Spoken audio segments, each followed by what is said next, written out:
200 ఏం లేదండి. చాలా మంది ఇంటి వరకు వస్తారు. శిల్పీలు అనేది ఎందుకు దిగుతారు అంటే, నేను పేరున్నా పేరు లేకపోయినా అది తర్వాత విషయం. ఒక ఫోటో అనేది అభిమానం గురించి తీసుకుంటే అది వేరే, ఊరికి చిలాయించి తీసుకుంటే అది వేరే, వీరికి దమ్ చేస్తే అది వేరే. ఈ ఎన్ని కాదు కాబట్టి నేను ఇచ్చిన వాళ్ళు వచ్చిన వాళ్ళని పంపిస్తా. మళ్ళీ ఎందుకున్నా నేను పేముండా ఆల్రెడీ వాళ్ళ గొడవలు నడుస్తున్నాయి. మళ్ళీ మీ మధ్యలో నేను వచ్చి మరి నేను ఒకరికి ఇప్పుడు వచ్చినావు, మీ ఎవరో నాకు తెలియదు. ఒక అబ్బాయి వచ్చిన అవుతా ఫోటో తీసుకపోయి సాయంత్రం పోయి ఏదో మాట్లాడుకుంటా దోస్తారులో బయటికి వెళ్తారు. అరే నేను యువశేఖరం ఇంటికి పోయినా రా ఫోటో ఇచ్చారు, మరి నన్ను ఒకరికి పోయి 10 మంది చెప్తా, 10 మందికి 20 మంది, అందుకని ఎవరికి ఇస్తలేడు ఫోటోలు. చాలా మంది అలా పైసలు కూడా తీసుకోడు. రోజుకి వచ్చి చాలా మంది అడుగుతూ ఉంటారు. ఒక 5 మంది వెళ్ళిపోతుంటే మళ్ళీ 5 మంది ఇంక వస్తుంటారు రిటర్న్ ఫొటోస్ల కోసం.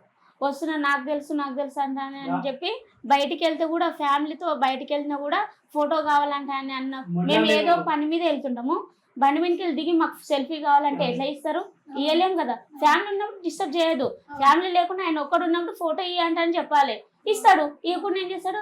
దానికి 200 300 అంటే దగ్గర కన్నా రాకుండా ఉండాలంట అని చెప్పి 500 చెప్పు, ఫోటోకి అయితే 500 ఇస్తా, లేకపోతే ఇయ్యనంట అని చెప్పంటే నేనే చెప్పిన డైరెక్ట్. అవును. మా అమ్మకు అవును 200 ఇచ్చిండు. అభిమానంతో ఇచ్చిండు. అంటే మాకు వద్దనంటే అదే 200 పెట్టి బిర్యానీ తీసుకొచ్చి ఇచ్చిండు. మా అమ్మ కూడా పెట్టిండు, 2 ముద్దలు పెట్టి మాకు ఇచ్చి వెళ్ళిపోయిండు. అన్న డబ్బులు తీసుకొని ఇక కావాలంటే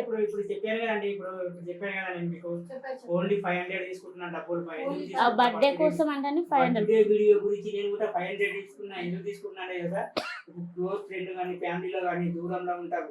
అదే యువశేఖర్ నాకు పలానా మంచి చేస్తాడు వీడియో, చిన్న ఫంక్షన్ చేయకుంటే అన్న మాట్లాడితే నవ్వు వస్తుంది అని దాని గురించి దానికోసం అన్న చేసినా కూడా ఒకరేమో 1000 రూపాయలు ఇస్తాను, అమెరికాకి వెళ్ళి చేస్తున్నా 1000 రూపీస్ ఇప్పుడే వేస్తాను నీకు అకౌంట్లో అని చెప్తారు. తర్వాత ఫోన్ ఎత్తి రిప్లై ఇచ్చే వరకు మళ్ళీ ఏమంటారు 500 అంతా 200 అంటే 150 ఉన్నాయి అన్న. హాస్టల్లో మేము చదువుకున్న పిల్లలము ఏం చేసామని ఆ 50 రూపాయలు కూడా చేసిన రోజులు ఉన్నాయి. మా ఆయన చేసిన రోజులు కూడా ఉన్నాయి. మామూలుగా నేను చెప్తున్నా, మామూలుగా నేను 500 అడిగిందంటే ఏం తప్పు లేదు. చాలా మంది ఎంతో మంది మోసపోతున్నారు ఇన్స్టాలో కానీ సోషల్ మీడియాలో కానీ. మనం ఆఫ్రాల్ 500 అడుగుతున్నాం అంతే.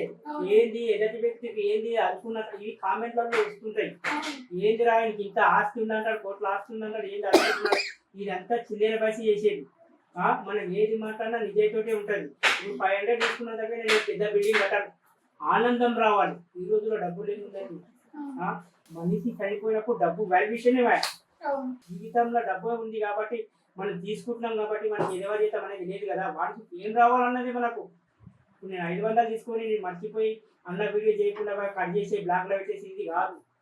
10 మందితోటి నీ దోస్తాల్లో 10,000 మందిని దొరుకుని 10,000 ఖర్చు పెట్టి నువ్వు తాగిస్తావు. ఆఫ్టర్ 500 అడిగితే తప్పుందా? సబ్స్క్రైబ్ చేయండి. Please like, share and subscribe to top Telugu TV. Top Telugu TV.